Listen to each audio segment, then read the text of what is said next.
What if the man everyone ignored was the only one who could save a $100 million deal?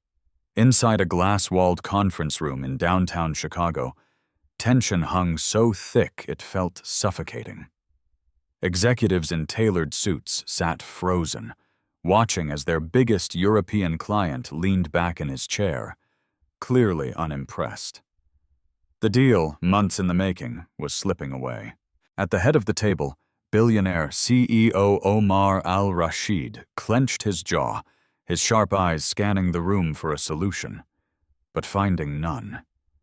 And just outside that room, a janitor quietly pushed his cart across the marble floor. No one looked at him. No one cared. But when the German clients began whispering among themselves, his hand suddenly stopped mid-motion, because he understood every word. And what he heard was about to change everything. Stay with this story until the end. You won't believe what happens next. And before we continue, tell me where you're watching from and what time it is there. Don't forget to subscribe, because this story will leave you speechless. The headquarters of Orion Vertex Technologies stood like a monument of glass and steel in the heart of downtown Chicago, reflecting both ambition and power. Inside, everything moved with precision. Every step, every word, every decision calculated to maintain the company's dominance in the global AI logistics industry. At the very top of that empire was Omar al-Rashid. He wasn't just a CEO. He was a man who had built his fortune from nothing, crossing continents, enduring skepticism, and outmaneuvering competitors who underestimated him because of where he came from. Tall, composed, always impeccably dressed, Omar carried himself with a quiet authority that made people straighten their posture the moment he entered a room. But today, something was different. There was tension in his shoulders, a subtle tightness in his expression, the kind that only appeared when something truly threatened his empire. Inside Conference Room 47A, a group of executives sat around a long, polished table, their laptops open, documents spread out, voices low but urgent. This was not just another meeting. This was the meeting. "Let's be clear," Brian Keller said, adjusting his tie as he leaned forward. "If we lose Reinhardt Logistics, we don't just lose a client. We lose credibility in the entire European market." Melissa Grant crossed her arms, her tone sharp. "We're not losing them. We've done everything right. The proposal is solid." Brian scoffed lightly. "Then why are they flying in personally? Clients don't cross the Atlantic just to say yes." The room fell into a brief, uncomfortable silence. At the head of the table, Omar remained quiet, his fingers steepled in front of him. His dark eyes moved from one executive to another, reading more than just their words. He saw the cracks, the overconfidence, the assumptions, the subtle arrogance that often came with success. And he didn't like it. "This deal," Omar finally said, his voice calm but firm, "is not about what we think is right. It's about what they believe is necessary." Melissa forced a polite smile. "Of course, Omar. That's exactly what we've prepared for." But her tone carried something else. Certainty. The dangerous kind. Outside the conference room, life in the building continued as usual. Employees walked briskly through the hallways, assistants carried coffee trays, phones rang, printers hummed. And among all of them, almost invisible, was Ethan Cole, dressed in a simple gray uniform, pushing a janitor's cart with quiet efficiency. Ethan moved through the corridors like a ghost.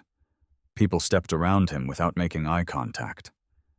Conversations continued over his presence, as if he weren't there at all. He was used to it. In fact, he preferred it that way. As he approached the executive floor, he slowed slightly, his eyes briefly scanning the surroundings, not with curiosity, but with awareness. There was something different today. He could feel it. The doors to conference room 47A were closed, but voices carried faintly through the thick glass. Ethan paused, just for a second. Then he continued wiping the marble floor near the entrance, his movement steady, almost mechanical, but his ears were listening. Inside, Brian stood up, rehearsing part of the presentation. Our AI-driven logistics system will reduce your operational costs by at least 18% within the first year. If implemented correctly, Melissa added quickly. Omar's gaze shifted toward the door for a brief moment, as if sensing something beyond it, before returning to the discussion. Remember, he said, Reinhardt Logistics is known for precision. They don't tolerate exaggeration. Brian gave a confident nod. We're not exaggerating. But Ethan, just outside, subtly frowned. Not because he doubted the numbers, but because he recognized something else. A gap.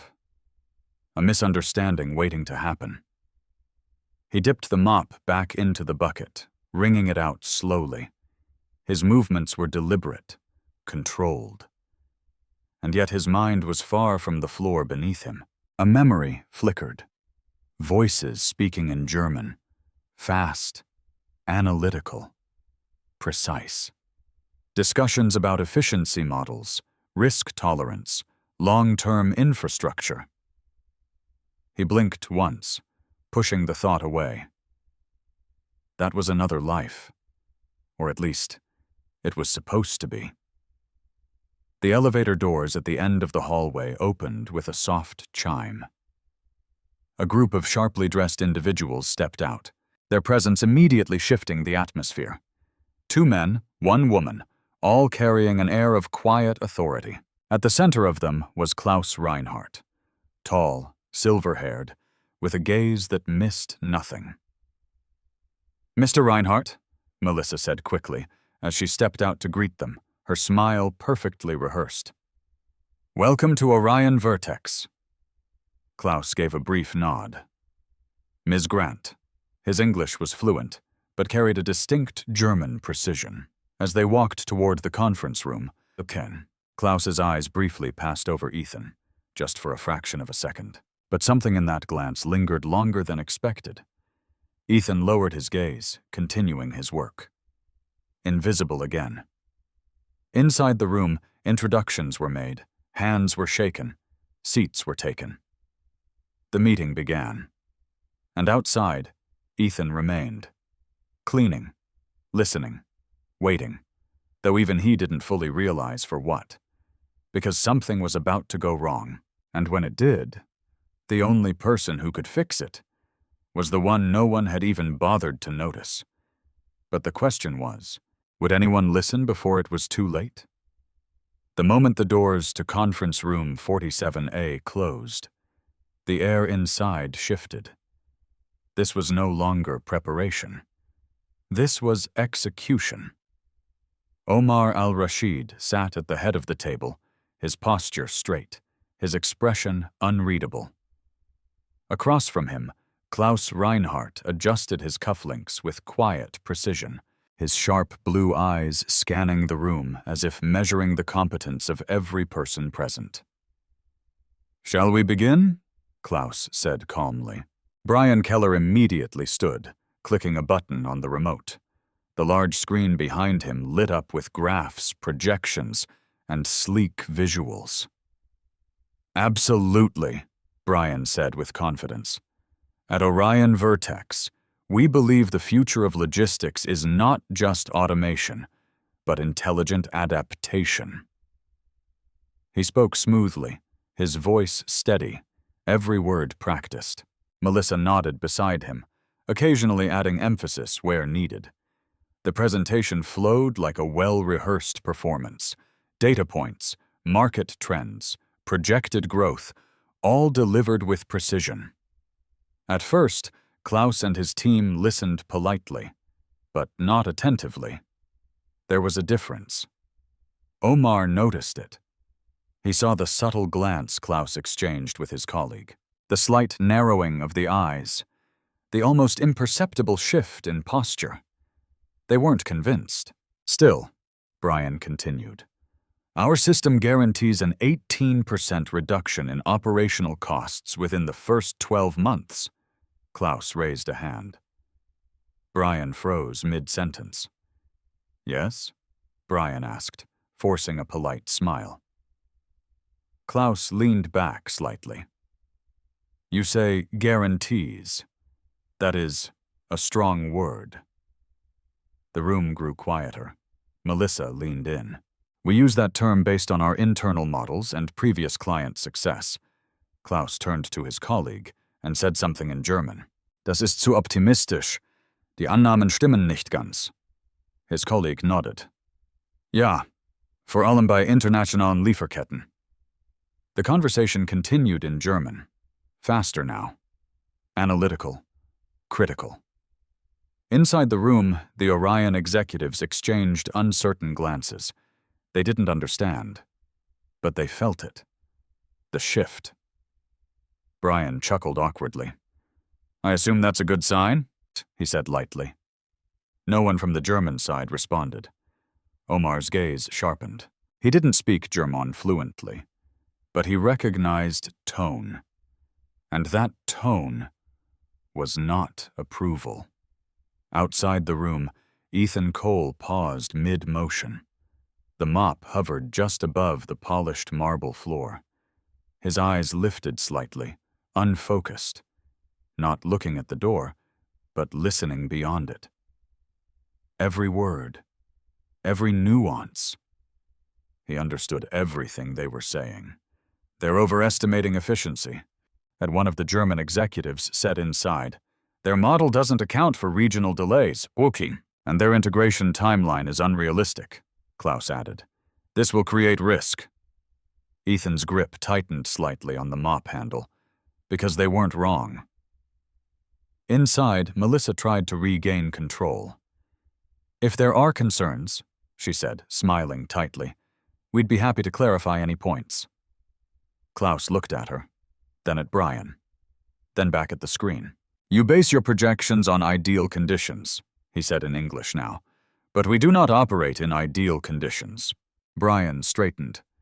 Of course, but our system is designed to adapt. Klaus cut him off. Adaptation requires accurate assumptions. Silence. Heavy. Uncomfortable. Omar leaned forward slightly. Mr. Reinhardt, he said calmly, perhaps you could specify which assumptions concern you most. Klaus studied him for a moment. Then he spoke again, in German.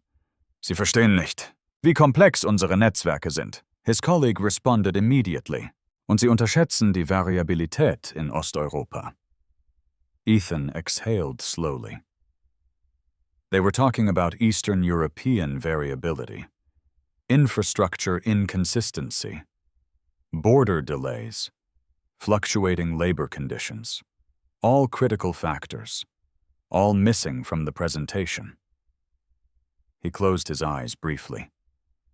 A flicker of memory, late nights, academic debates, complex models drawn across whiteboards, discussions held entirely in German. He opened his eyes again, back to reality, back to the mop. Inside, Brian was losing control. Our system uses predictive algorithms, he insisted, his voice tightening. We've tested it extensively. Klaus's expression didn't change. That is not the same as real-world validation. Melissa stepped in quickly. We can customize the model to better suit your network. Again, the German team switched languages. Sie hören nicht zu, one of them muttered. Klaus nodded slightly. Nein, sie verteidigen nur. Ethan's jaw clenched. They're not listening. They're defending. That was the problem. Not the data, not the system. The mindset. He glanced toward the door, then back at the floor. Not my place. That's what he told himself. But the voices inside continued, sharper now, more critical, more final. We should reconsider, one of the Germans said quietly. Klaus didn't respond immediately, but his silence said enough. Inside the room, Omar felt it. The deal was slipping, not dramatically, not loudly, but steadily, like sand through fingers. And no one seemed to realize how close they were to losing everything. Outside, Ethan moved the mop again. One slow stroke, then another. But his mind was racing. He could see the solution. Clear, simple. Adjust the assumptions. Acknowledge the variability. Speak their language, not just linguistically, but intellectually. He swallowed. No, not his place, not his role, not his world anymore. Inside, Brian made one final attempt. "With all due respect," he said, his tone now edged with frustration, "we believe our data speaks for itself." Klaus looked at him. Long, unblinking. Then he said something quietly in German. "Dann haben wir ein Problem." And that was it. The sentence that sealed everything. Ethan stopped moving. Completely. Because he knew exactly what that meant. Then we have a problem. Not a small one. A final one. His lips parted slightly, and before he could stop himself, he whispered, almost under his breath. "They're not rejecting the system." His voice was barely audible. "They're rejecting the assumptions." The words slipped out in German. Soft. Fluent. Natural. "Sie lehnen nicht das System ab, sondern die Annahmen." Inside the room. Omar's head snapped toward the door. His eyes narrowed. Because he heard it. Perfect German, from outside. From someone who wasn't supposed to understand a single word. The room fell into a strange, suspended silence, and for the first time, Omar wasn't looking at his executives. He was looking at the door, at the person behind it. But the question was, who exactly had just spoken? For a brief moment, no one inside conference room 47A moved. Omar al-Rashid's gaze remained fixed on the glass door, his sharp eyes narrowing slightly as if trying to pierce through it. The German sentence he had just heard still echoed in his mind. Clear, precise, unmistakably fluent. Not from anyone seated at the table. From outside. Brian Keller followed Omar's line of sight, frowning. "What is it?" he asked under his breath. Omar didn't answer immediately. Instead, he raised one hand, just slightly, signaling silence. The room obeyed. Even Klaus Reinhardt noticed the shift. His posture straightened, his attention now subtly redirected toward the door as well. Another second passed. Then 2. Outside, Ethan Cole stood frozen, his hand still gripping the mop handle. The realization of what he had just done hit him like a sudden wave. He had spoken. Out loud. In German. His heart began to pound, not out of fear, but out of something deeper. Instinct. The kind that surfaces when you recognize a mistake. Not in data, but in judgment. Inside, Omar finally spoke. "Excuse me," he said calmly, though his tone carried authority that needed no volume. He stood. Every eye followed him as he walked toward the door. Outside, Ethan quickly lowered his head, resuming his motion, too late to pretend nothing had happened. The door opened. Omar stepped out. Up close, the contrast between them was striking. Omar in a perfectly tailored suit, composed and commanding. Ethan in a simple gray uniform, his sleeves slightly worn, his posture respectful but unassuming. For a moment, neither spoke. Then Omar asked, his voice quiet but direct. "Did you just say something?" Ethan hesitated. There it was. The moment where he could step back into invisibility, or step forward into consequence. he began, then stopped.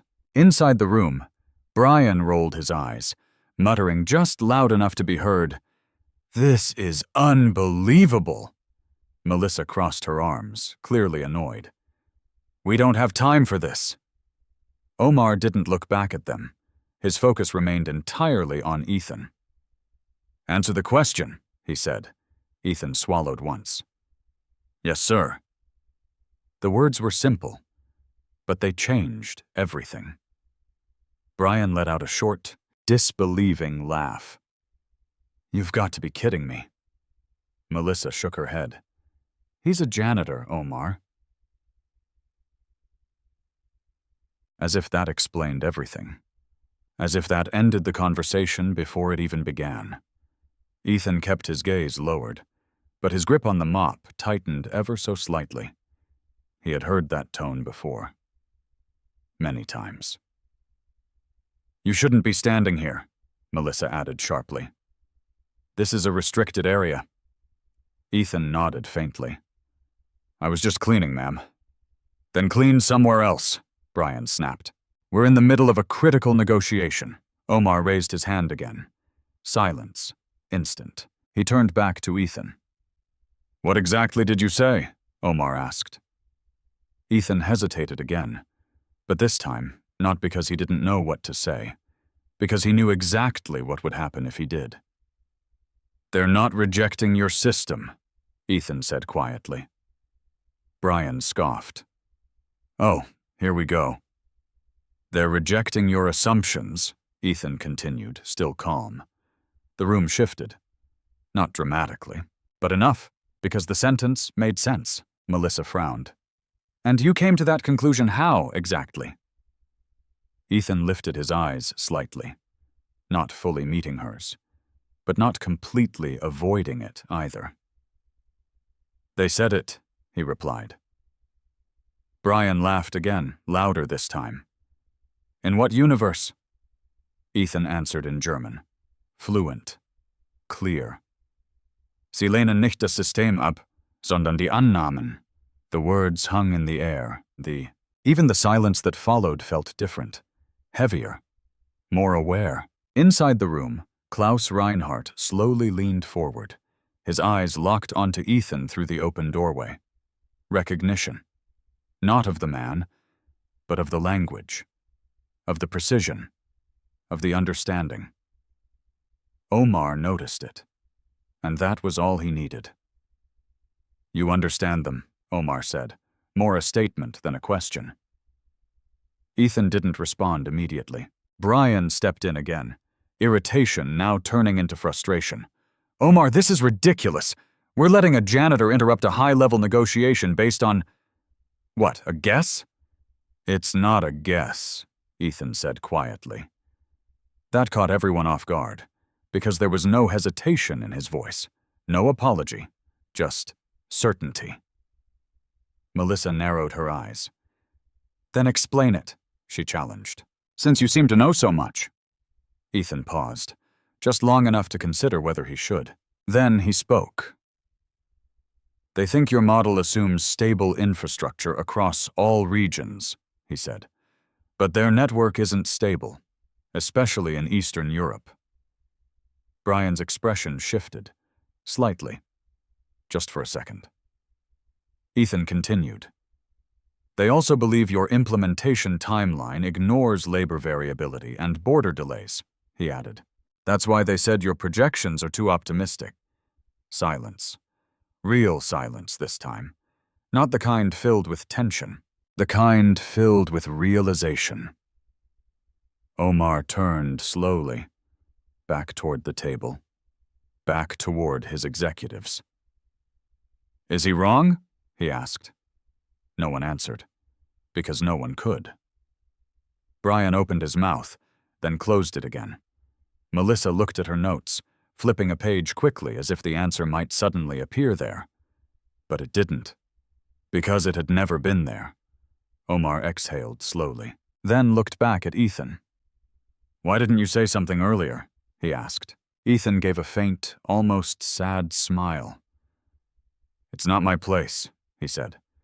That answer hit harder than anything else he had said. Because it was true. Because everyone in that hallway knew it. Or at least, believed it.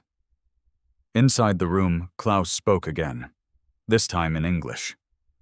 He is correct. Every head turned toward him.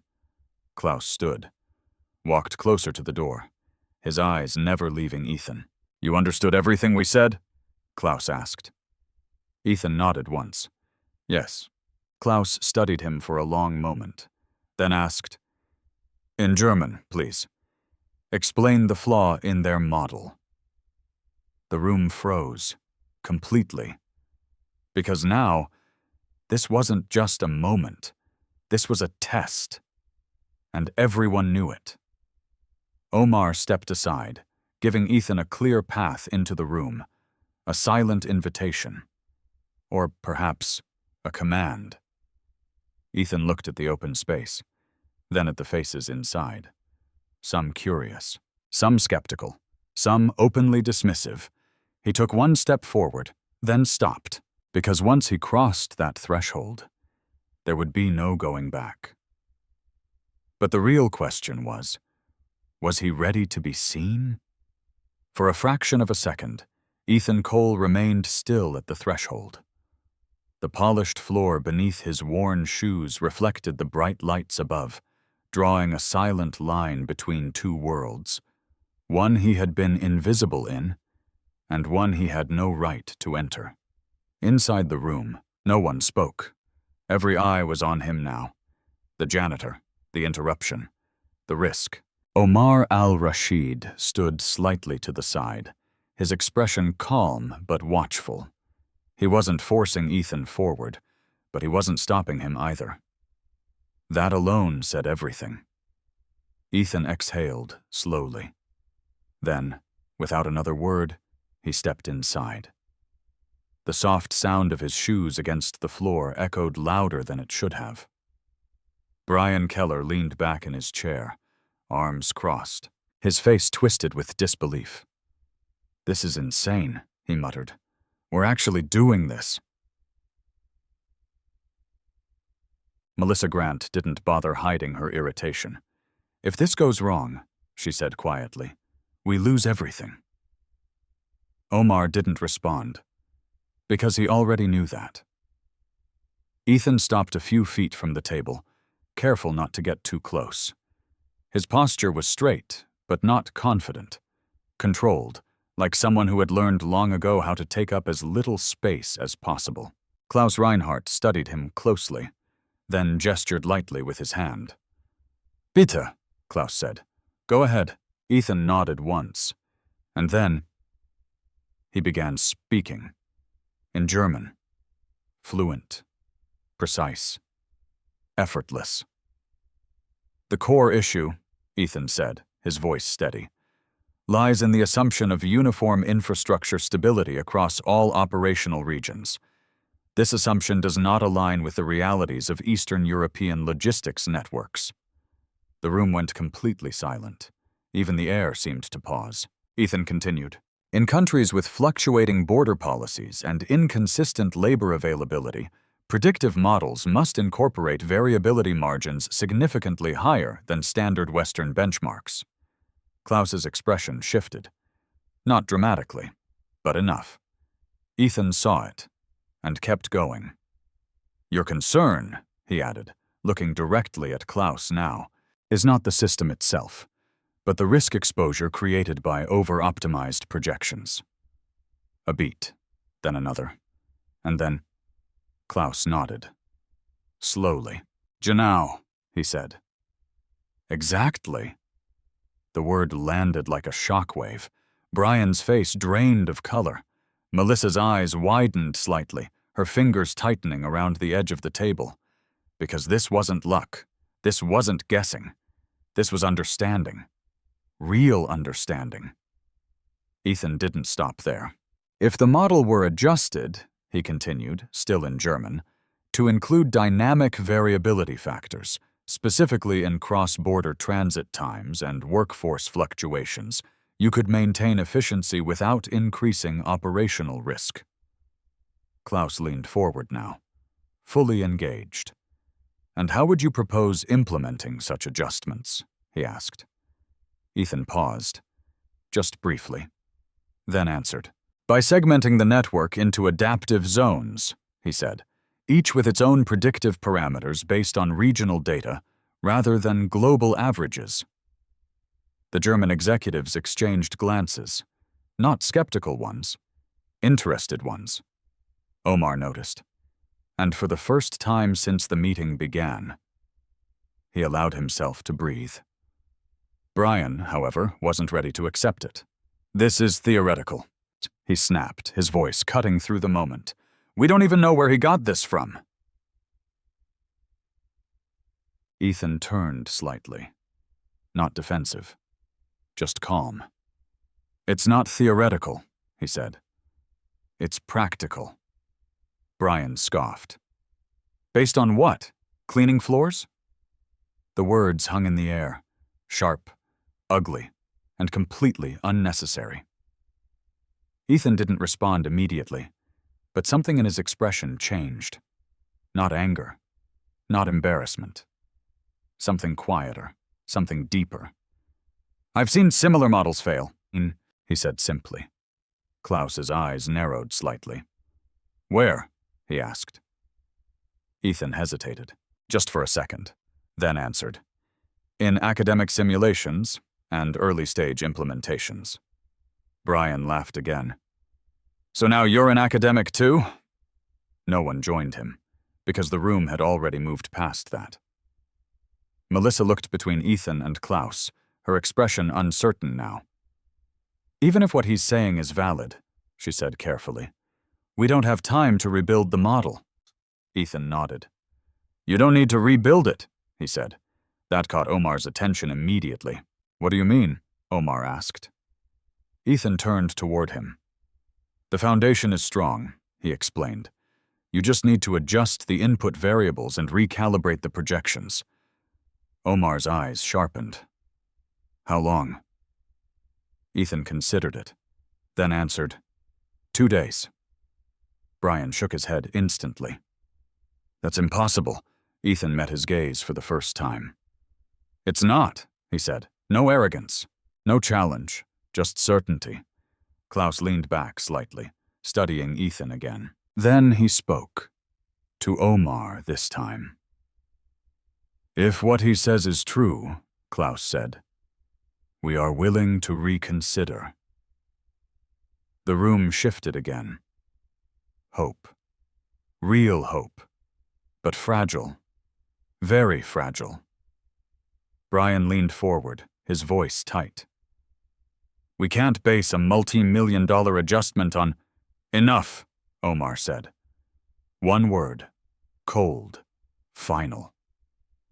Brian fell silent immediately. Omar stood, walked slowly around the table, then stopped in front of Ethan. For a moment, neither spoke. Then Omar asked, "Can you do it?" Ethan didn't hesitate. "Yes." The answer came too quickly, too confidently, and that made it even more dangerous. Because now, there was no room for doubt, no room for excuses. Omar held his gaze for a second longer, then nodded once. "Then you will," he said. A decision. Just like that. Melissa exhaled sharply. "Omar, we don't have another option," he replied, without looking at her. He turned back to Klaus. "We will deliver an updated model within 48 hours, Omar said. "One that addresses your concerns." Klaus considered it, then nodded slowly. "We will wait," he said. Relief washed through the room, but it didn't last long, because everyone understood what this meant. The deal wasn't saved. Not yet. It had simply been postponed. And now, everything depended on one person. Ethan Cole, the janitor. The man no one had noticed. The man everyone had just heard. As the meeting adjourned, people began gathering their things, whispering quietly. glancing at Ethan with a mixture of curiosity and disbelief. Brian stood last. He looked at Ethan for a long moment, then said just low enough for only him to hear, "If this fails, it's on you." Ethan didn't respond, because he already knew.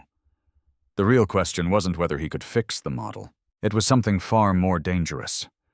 What would happen when everyone finally found out who he really was? The conference room emptied slowly, but the tension didn't leave with it. It lingered. In the air, in the silence, in the glances people threw over their shoulders as they walked out. The deal hadn't been saved. It had only been delayed. 48 hours. That was all they had. And somehow, everything now depended on a man who, just an hour ago, had been cleaning the floors. Ethan Cole stood near the far end of the table, unsure whether to stay or leave. His mop was still outside in the hallway, his cart untouched. A quiet reminder of where he belonged, or where he used to belong. "Everyone else, out," Omar al-Rashid said calmly. The remaining executives hesitated, but only for a moment. Brian Keller was the last to move. He stopped at the door, his expression tight with barely contained frustration. "This is a mistake," he said. Omar didn't even look at him. "Then I will take responsibility for it," he replied. Brian's jaw clenched. Then he left. The door closed. And just like that, the room fell into a different kind of silence. Not chaotic, not tense, focused. Omar turned slowly. Now it was just the two of them. The billionaire CEO and the janitor. Ethan shifted slightly, uncomfortable under the weight of Omar's gaze. "You said you can fix the model," Omar began. "Yes." "No hesitation," Omar noted. "Why?" Ethan took a breath. "Because I've seen this exact mistake before," he said. Omar's eyes narrowed slightly. "Where?" There it was again. The question Ethan had been avoiding. Not because he didn't have an answer, but because the answer changed everything.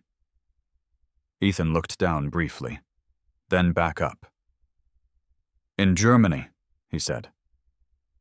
Omar didn't react outwardly, but something behind his eyes sharpened. "Go on," and Ethan nodded once. "There was a project," he said carefully. "A logistics optimization model, very similar to yours. It worked perfectly in controlled environments, but once implemented across regions with unstable variables, it failed." Omar walked slowly toward the window, his hands clasped behind his back. "And you were involved in this project?" he asked. "Yes. In what capacity?" Ethan hesitated, then answered, "I helped build the predictive framework." The room seemed to grow quieter, if that was even possible. Omar turned, studied him. Really studied him this time. Not his uniform, not his posture, but his words. "You helped build it," Omar repeated. "That's not something a janitor learns on the side." Ethan gave a faint smile. "No, sir." Silence again. But this time, it was different. It wasn't doubt. It was realization. Omar walked back toward the table, stopping just a few feet away from Ethan. "What's your background?" he asked. Direct, unavoidable. Ethan exhaled slowly.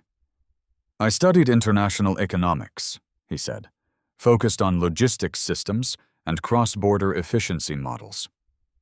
Omar's expression didn't change, but his attention deepened. "Where?" Ethan met his gaze. Heidelberg. The word landed with weight. Omar recognized it instantly. One of the most prestigious universities in Europe. Not the kind of place someone just ends up. "And after that?" Omar asked. Ethan looked away briefly. A flicker of something passed across his face. Memory. Loss. Life happened, he said quietly. It wasn't an answer, but it was enough. For now. Omar didn't press further. Instead, he changed direction. Explain to me, he said, how you would fix our model. Ethan stepped closer to the table. Carefully. Respectfully. But without hesitation. He reached for a marker, then paused. A silent question. Omar nodded once. Permission granted. Ethan turned to the board and began. This is your current framework, he said, sketching quickly. Global averages applied across all regions. His movements were precise, efficient, like someone who had done this many times before. The problem, he continued, is that it assumes consistency where none exists. He divided the model into sections. Instead of treating the network as a single system, you break it into adaptive zones. Omar watched closely. Every line, every explanation. This allows each region to operate under its own parameters, Ethan said. Eastern Europe, for example, would have higher variability thresholds. He added adjustments, recalibrations, small changes, but impactful ones. You don't change the core system, he explained. You change how it responds to uncertainty. Omar's eyes followed the model, then shifted to Ethan. You're not just explaining this, he said slowly. You've done it. Ethan didn't answer. He didn't need to, because the truth was already there. On the board. In the logic. In the confidence. Omar stepped closer, examining the details. Then he asked, how long will it take you to implement this? Ethan considered it, not guessing, calculating. If I have access to your data, he said, and someone from your analytics team to assist. He paused, then gave the answer. 36 hours. Omar raised an eyebrow slightly. That's less than what you said earlier. Ethan nodded. I wasn't sure you'd give me full access. A small detail, but it revealed something important. He had already been thinking ahead, planning, adjusting, even before being asked. Omar allowed himself a faint, almost imperceptible smile. Ambitious, he said. Ethan shook his head. Necessary. Another silence. But this one carried respect. For the first time since the meeting began, Omar wasn't looking at Ethan as a janitor. He was looking at him as an equal, maybe even more. Very well, Omar said finally. He walked to the door, opened it, then called out, Melissa. She appeared moments later, her expression still tense. Yes? Omar stepped aside, gesturing toward Ethan. Give him full access to the system, he said. Data, models, everything. Melissa blinked, caught off guard. All of it? She asked. Yes. She hesitated, just for a second, then nodded. Understood. But as she turned to leave, her eyes lingered on Ethan. Different now. Not dismissive, not mocking, but uncertain. Because the narrative had changed, and she didn't know where she fit in it anymore. Ethan set the marker down, his hands steady, but inside, everything was shifting. Because this wasn't just about fixing a model anymore. This was exposure. Every step forward revealed more of who he really was. And sooner or later, there would be no hiding it. As Omar closed the door again, he looked back at Ethan. One final question lingering in his mind. Not about the model, not about the deal, but about the man standing in front of him. Who are you really? Omar asked quietly. Ethan met his gaze, and for the first time, he didn't look away. But he didn't answer either. Because some truths couldn't be revealed all at once, And the deeper question was, what would happen when they finally were? The executive floor, once filled with quiet confidence, now buzzed with a different kind of energy. Uncertainty. Whispers traveled faster than facts. By late afternoon, everyone knew that the janitor, the quiet man no one had noticed, was now sitting in one of the analytics rooms, working directly with company data. And not just any data. Sensitive data. Core models. The kind of access even senior employees had to request weeks in advance. Inside Analytics Lab B, Ethan Cole stood in front of a large digital display, scrolling through layers of code and projections. Numbers shifted, variables adjusted, entire models restructured in real time.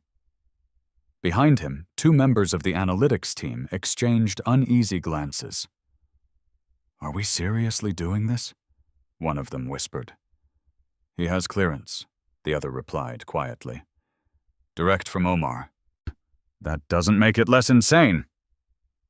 Ethan heard them. Of course he did. But he didn't react. Instead, he focused on the data. Because unlike the people in the room, the data didn't judge him. It didn't question his presence. It only responded to logic, to accuracy, to truth. "Can you pull the regional variance reports for Eastern Europe?" Ethan asked without turning around. The analysts hesitated. Then one of them stepped forward. "Sure." Minutes passed. The screen filled with new data sets, fluctuating transit times, labor inconsistencies, border delays, exactly what Ethan expected. He nodded slightly. "There," he said, pointing. "That's where your model breaks." The analyst frowned. "That's just noise." Ethan shook his head. "It's not noise," he said. "It's reality." Silence. Because deep down, they knew he was right. Across the building, Brian Keller stood in his office, staring out at the city skyline. His jaw was tight. His phone buzzed. He didn't answer it. Instead, he turned sharply and walked out. Moments later, he was standing at the entrance to Analytics Lab B, watching. Ethan didn't notice him. Or maybe he did, and chose not to react. Brian crossed his arms. "So this is where the magic happens," he said, his voice dripping with sarcasm. The room tensed instantly. No one spoke. Ethan continued working. Unbothered. That irritated Brian even more. "You know," Brian continued, stepping closer, "most people here spent years earning their place in this company." Still no response. "And you just walk in off the street?" Ethan finally turned. Slowly, calmly. "I didn't walk in," he said. "I've been here." Brian let out a short laugh. "Yeah, cleaning floors." The words hung there, heavy, intentional. Ethan held his gaze. Not defensive, not aggressive, just steady. "And listening," Ethan added quietly. That answer landed differently, because it wasn't an argument. It was a fact. Brian's expression hardened. "You think that makes you qualified?" he asked. Ethan didn't answer immediately. Instead, he turned back to the screen, adjusted a parameter, ran a simulation. The numbers shifted, stabilized, improved. Then he stepped aside. "Look," he said. Brian hesitated, then stepped forward despite himself. His eyes scanned the results. And for a brief moment, his expression changed, because the improvement was obvious, undeniable. But pride is a powerful thing. "It's temporary," Brian said quickly. "You're patching symptoms, not fixing the system." Ethan nodded. "That's what they need right now," he said. "Stability." Brian opened his mouth, then stopped, because he didn't have a better answer. Across the room, one of the analysts spoke up. "Actually, but the projections are holding," she said quietly, "across multiple scenarios. And Brian turned sharply. "Run it again." They did. Same result. Silence. Real silence. Not forced, not tense. Just undeniable. Ethan stepped back, letting the data speak for itself. And for the first time, Brian had nothing to say. Elsewhere in the building, Omar al-Rashid stood in his office, reviewing updates on his tablet. Every report told the same story. Progress. Fast. Unexpected. He set the tablet down and leaned back slightly, thinking. Because something didn't add up. People don't just disappear from one world and reappear in another. Not like this. Not without a reason. A knock at the door interrupted his thoughts. "Come in." Melissa Grant stepped inside. Her usual confidence was quieter now. "Update?" Omar asked. She hesitated, then said, "He's ahead of schedule." Omar's eyes narrowed slightly. "By how much?" 6 hours, she replied. "Maybe more." Omar said nothing, but the silence spoke volumes. Melissa shifted slightly. "There's something else," she added. Omar looked at her. "One of Reinhardt's associates requested additional background on our team," she said. "Standard due diligence." "And?" Melissa hesitated again, then continued. "They flagged Ethan." That got Omar's full attention. "Flagged? How?" Melissa stepped closer, lowering her voice. "They recognized his name." A pause, just long enough to feel its weight. Omar leaned forward slightly. "From where?" Melissa met his gaze. "A conference in Berlin," she said. 5 years ago, The room seemed to tighten around that information, because this wasn't random anymore. This was history. Omar stood slowly. "Get me everything we have on him," he said. Melissa nodded, but as she turned to leave, she stopped. "There's more," she said. Omar didn't like the tone. "What?" Melissa hesitated one last time, then said, "They didn't just recognize him." She took a breath. "They respected him. That changed everything, because respect like that doesn't come from nothing." Back in the analytics lab, Ethan stared at the screen, watching the final simulation stabilize. The model held. Strong, adaptive, ready. He exhaled slowly. It was working. But something in the back of his mind didn't feel right. A memory surfaced. A room. A presentation. A group of executives in Germany. And a decision.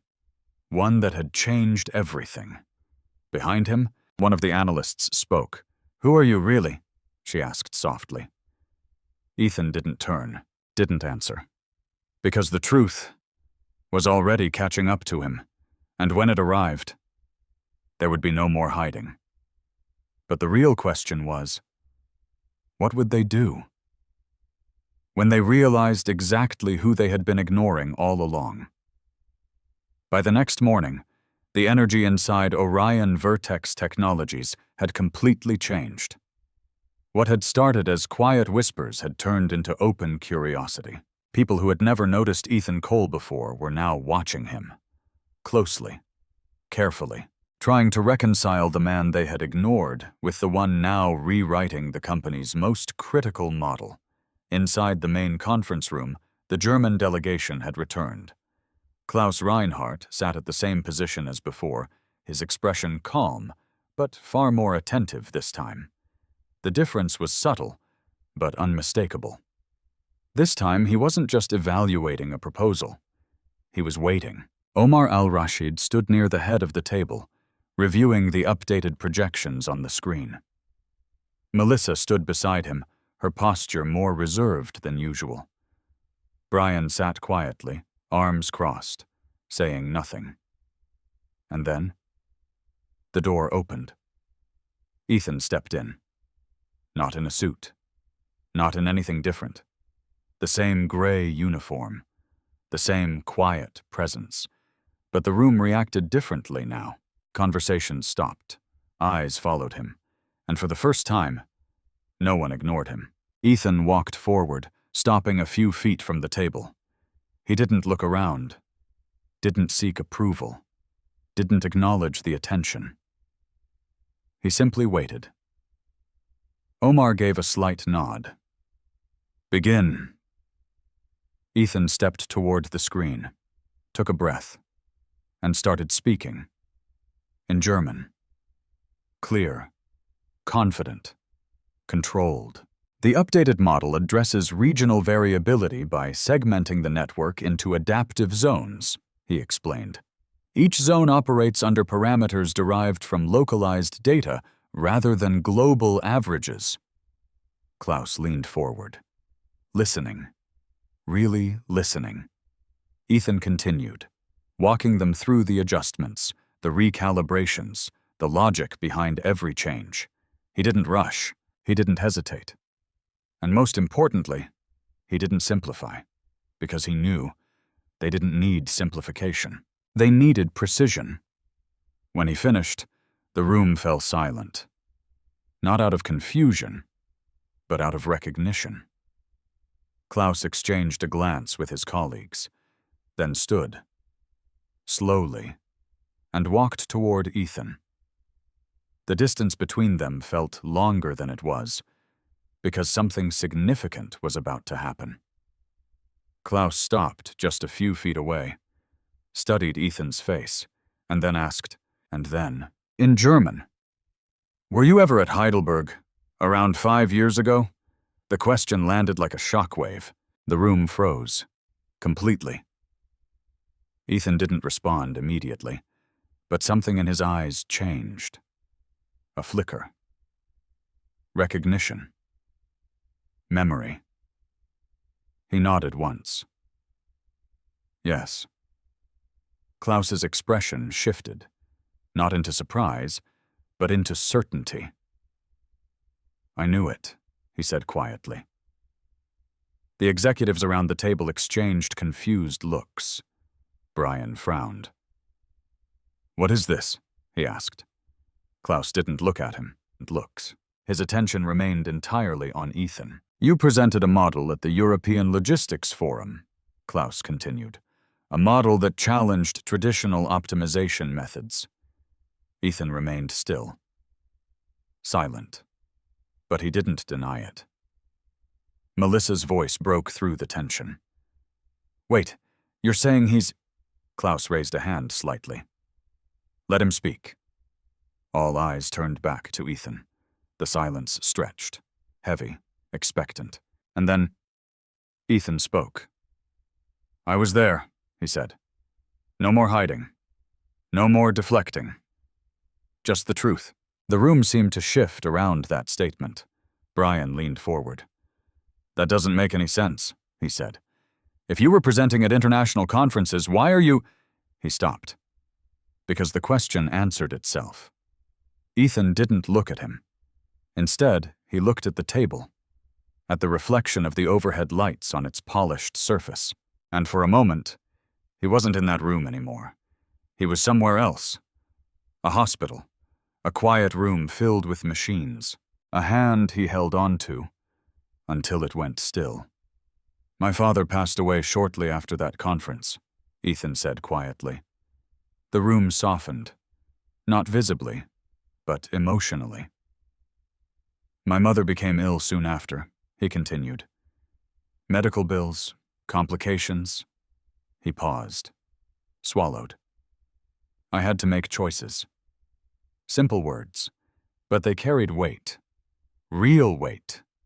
Klaus listened without interrupting, because he understood, not just the situation, but the sacrifice behind it. "I left everything," Ethan said. "The research, the opportunities, all of it." Brian shook his head slowly. "So you just became a janitor?" Ethan looked at him, finally. "Yes," he said. "No shame, no apology, just truth. Because it paid what I needed," he added, "and it allowed me to be there." Silence, again. But this time, it wasn't disbelief. It was perspective. Melissa looked down at her notes, unable to meet his eyes. Brian leaned back, saying nothing, because there was nothing left to say. Klaus stepped closer. Just one step, but it carried respect. "You disappeared," Klaus said. "Many people wondered what happened to you." Ethan gave a faint smile. "I didn't disappear," he said. He glanced briefly at the room, at the people who had walked past him every day. "I was here." The words hit harder than anything else, because everyone in that room realized they hadn't just overlooked a janitor. They had overlooked a mind, a voice, a person. Omar watched everything, silently, carefully, and for the first time, he saw the full picture. Not just the skill, but the character, the resilience, the choice. Klaus straightened, then turned to Omar. "In light of this," he said, "our position has changed." The room held its breath. Omar didn't speak. He waited. Klaus continued. "We are prepared to move forward with the agreement." A pause. Relief began to rise, but Klaus wasn't finished. "On one condition." The words cut through the moment, sharp, precise. Omar's eyes narrowed slightly. "What condition?" Klaus turned back toward Ethan, then said, "He must be part of the project." The room froze. Again. Because now, this wasn't just about saving a deal. This was about redefining roles, redefining value, redefining everything. Brian's expression darkened. Melissa looked stunned. Omar remained still, thinking, calculating, understanding the implications. And Ethan stood there, caught between two worlds. The one he had been surviving in, and the one he had left behind. But the real question now was, would he step back into it, or walk away, all over again?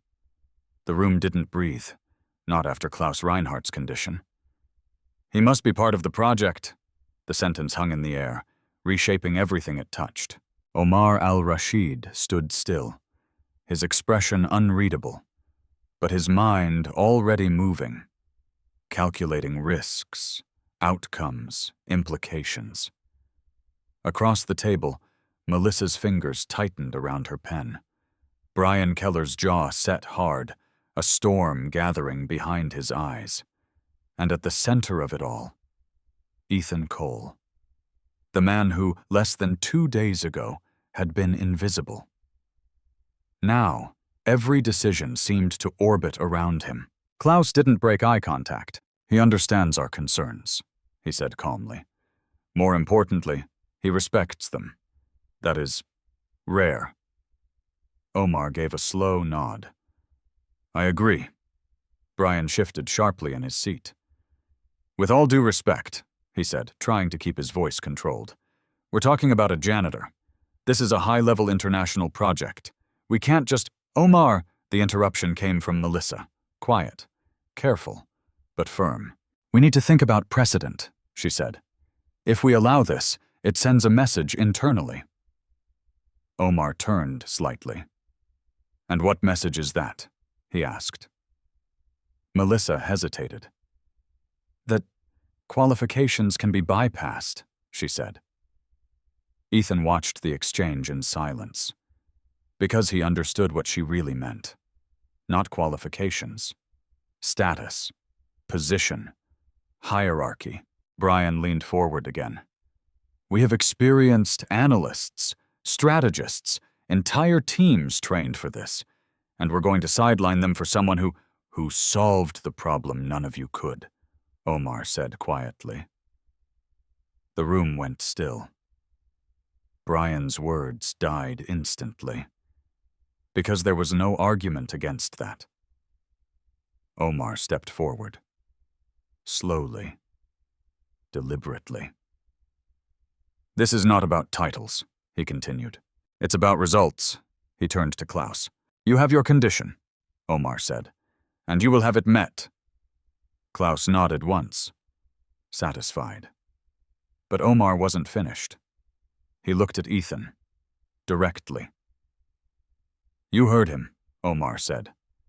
"The decision now is yours." That caught everyone off guard, including Ethan, because for the first time, someone wasn't deciding for him. They were asking him. Ethan exhaled slowly, the weight of the moment pressing in from every direction. If he said yes, everything would change, not just his job, his life, his identity. The quiet anonymity he had built around himself would be gone. If he said no, he could walk away, return to the simplicity of being unseen, unjudged, untouched.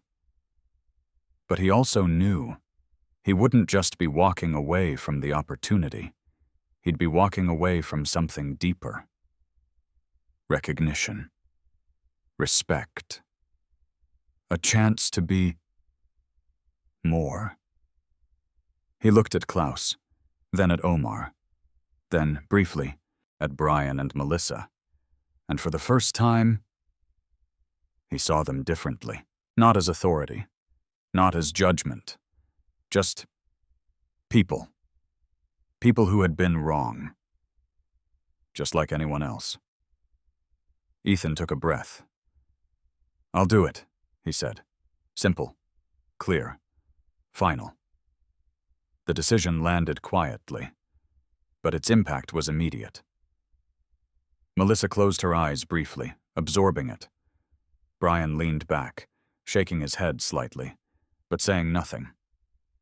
Klaus gave a small, approving nod, and Omar allowed the faintest hint of satisfaction to cross his face.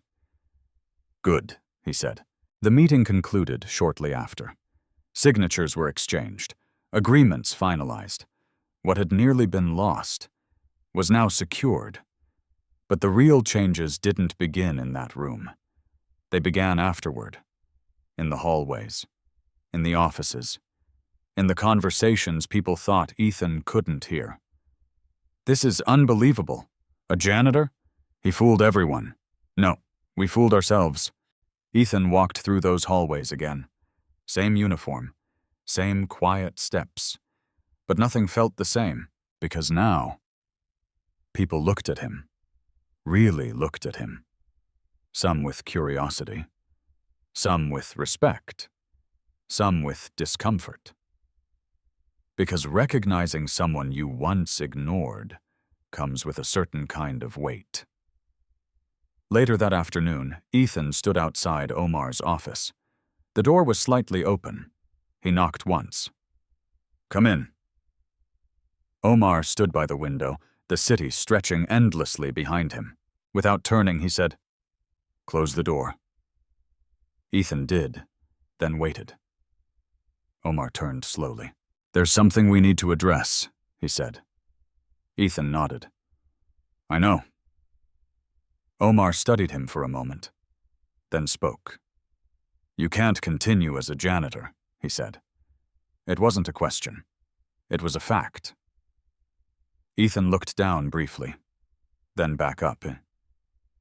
"I understand." Omar walked toward his desk, picked up a folder, and placed it in front of Ethan. "A formal offer," he said. Ethan opened it. His eyes scanned the page. Strategy analyst, full access, executive-level involvement, a salary that would change everything. He closed the folder slowly. "This is a lot," he said. Omar nodded. "It's appropriate." Ethan hesitated, not because he didn't want it, but because of what it meant. "I didn't do this for a position," he said. Omar's expression softened, just slightly. "I know," he replied. "That's exactly why you deserve one." Silence. But not uncomfortable. Understanding, respect, two men from very different worlds, meeting in the same place. Ethan looked at the folder again, then at Omar. "There's one condition," Ethan said. Omar raised an eyebrow. Go on. Ethan took a breath. The people who work here, the ones no one sees, he said. They matter. Omar listened, carefully. They shouldn't be invisible, Ethan continued. Not here. Omar held his gaze, then nodded. Agreed. A simple word, but a powerful one. Ethan extended his hand. Omar shook it. Firm, equal. And just like that, everything changed. But not just for Ethan. For everyone. Because sometimes, it takes one moment, one voice, one person being seen, to change an entire system. As Ethan left the office, the folder in his hand felt heavier than paper. It felt like a new beginning, but also a responsibility. Because the real question now wasn't whether he belonged, it was, what would he do now that he did? The first Monday after the deal was signed felt different. Not just for Ethan Cole, for everyone. Orion Vertex Technologies moved with the same efficiency as always. Emails sent, meetings scheduled, deadlines chased. But beneath the surface, something had shifted. Subtly. Permanently. And at exactly 8:57 a.m., the elevator doors opened on the executive floor. Ethan stepped out. For the first time, not in a gray janitor's uniform, but in a tailored navy suit. Clean, simple, professional. He adjusted the cuff slightly, not out of vanity, but habit. The same quiet precision he had always carried was still there. Nothing about him felt forced. Nothing felt new. Except how the world responded to him. A few employees passing by slowed down. One of them nodded. Another offered a hesitant, "Good morning." Ethan returned it. Calm, natural. But inside he noticed it. The difference. Same man, different perception. He walked down the hallway he had once cleaned late at night. The same polished floors, the same glass walls, but now, instead of avoiding eye contact, people met his gaze and held it. Some with curiosity, some with respect, some with something that looked a lot like regret. Inside conference room 47A, the same room where everything had started, a new meeting was about to begin. Klaus Reinhardt and his team were already seated. This time, the atmosphere was completely different. Relaxed, open, expectant. Omar al-Rashid stood at the head of the table, reviewing a final set of documents. Melissa sat to his right, her posture composed, but her demeanor noticeably softer. Brian Keller sat across from her. Quiet. Focused. Changed. The door opened. Ethan walked in. And this time, no one questioned why he was there. Klaus was the first to stand. A small gesture, but a meaningful one.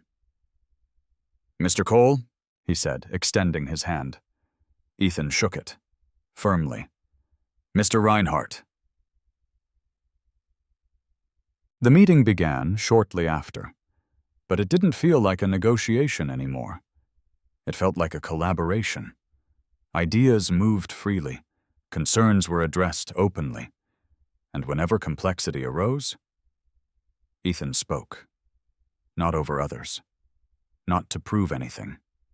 Just to contribute. And every time he did, the room listened. Not because of his title, but because of his clarity. At one point, Klaus leaned back slightly and said, "This is what we were hoping for from the beginning." Omar glanced at Ethan, then replied, "So were we." There was no sarcasm, no tension, just truth. By the end of the meeting, the partnership was stronger than anyone had expected, not just because the deal was signed, but because it was understood. Deeply. Fully. As people began to leave, Brian lingered behind. Ethan was gathering his notes when he noticed him. For a moment, neither spoke. Then Brian stepped forward. "I owe you an apology," he said. The words came out slower than expected, but they were real. "I misjudged you," Brian continued, "and I let that affect how I treated you." Ethan studied him for a moment, then nodded once. "I understand," he said. "No resentment, no bitterness, just acceptance." Brian exhaled slightly. "I'm still adjusting," he admitted, "but I'll get there." Ethan gave a small, almost imperceptible smile. "That's all anyone can do." Brian nodded, then left. Melissa approached next, her expression more thoughtful than before. "I should have listened," she said quietly. Ethan shook his head. "You weren't the only one," he replied. Melissa looked at him carefully. "You changed how people see things here," she said. Ethan paused, then answered. "No," he said. "I just reminded them to look." That stayed with her, long after she walked away. Later that afternoon, Ethan stood alone in the hallway. The same hallway where he had once pushed a janitor's cart, unnoticed. He looked down at this floor, still polished, still reflective. But now, he saw something different. Not just his reflection, his journey. Every step, every choice, every moment that had led him here. Behind him, a quiet voice spoke. "You didn't have to come back." Ethan turned. Omar stood there, hands in his pockets, watching. Ethan considered the words. "I know," he said. Omar stepped closer. "Then why did you?" It wasn't a test. It was curiosity. Ethan looked down this hallway again. At the people passing by, at the ones who now saw him, and the ones he had always seen. "Because it wasn't just about me," he said. Omar nodded slowly, understanding. Not just the words, but the meaning behind them. "You've done more than fix a deal," Omar said. Ethan didn't respond, because he knew that part wasn't finished yet. Omar extended his hand, not as a CEO, but as a man. Ethan shook it. Again. Equal. And as they stood there, something unspoken passed between them. Respect. Mutual. Earned. Real. That evening, as the sun set over Chicago, casting long shadows across the glass towers, Ethan walked out of the building. The same doors, the same city, but a different life. Not because he had changed, but because the world had finally seen him for who he truly was. And somewhere behind him, inside that building, a new culture had begun. One where titles mattered less, where voices were heard, and where the next person standing quietly in the corner might just be the one who changes everything. Because the truth is, you never really know who someone is until you choose to see them. Never judge someone by their appearance or position. True intelligence, strength, and character often exist where people least expect them. Kindness, humility, and awareness can reveal hidden value in others and in ourselves. Sometimes, the person everyone overlooks is the one who holds the power to change everything. If this story moved you, comment where you're watching from and what time it is right now. Don't forget to subscribe for more powerful stories like this.